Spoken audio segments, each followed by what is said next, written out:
Member of Parliament for Northwest St. Catherine Damion Crawford says he will not be drawn into responding to what he describes as coordinated attacks against him and his perceived supporters inside the People's National Party (PNP). In a message posted to PNP WhatsApp groups on Thursday, Crawford accused some individuals of using proxies to attack him. He described such attacks as cowardly. Robian Williams reports. On Monday, Nationwide News reported that it's widely expected that Mark Golding will face a challenge for the post of president when the PNP puts the leadership issue to a vote at its annual conference in September 2027.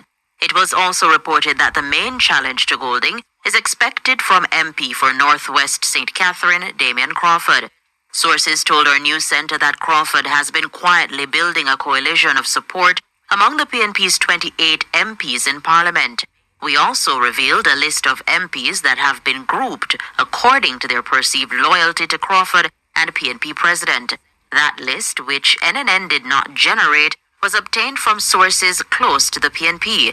It showed Crawford having the support of 13 MPs, while Golding had 9. The list has generated much discussion on social media, with some PNP supporters criticizing Crawford and accusing him of being ungrateful to Golding. Crawford responded to these claims in a WhatsApp message sent to comrades. In the message, the MP says he has made no public announcement indicating an intention to seek any leadership position within the PNP. However, he maintained that as a registered member of the party, he has the right to offer himself for any position should he choose to do so. Crawford also notes that under the party's rules, elections for the positions of president and vice president are not due until September 2027. He argued that a prolonged internal campaign over the next 14 months would be damaging to the party's prospects.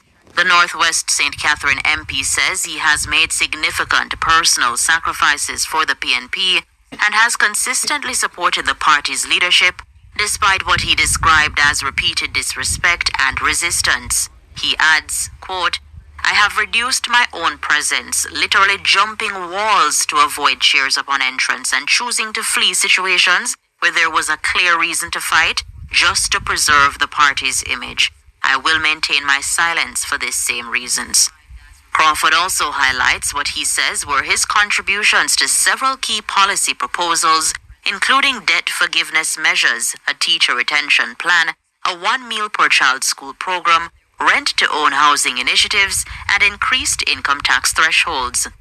He says while those contributions do not entitle him to any particular leadership position, they should at least earn him the right to exist in peace within the party.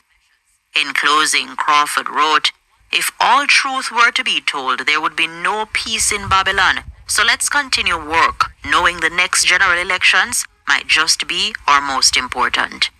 Robian Williams for Nationwide News.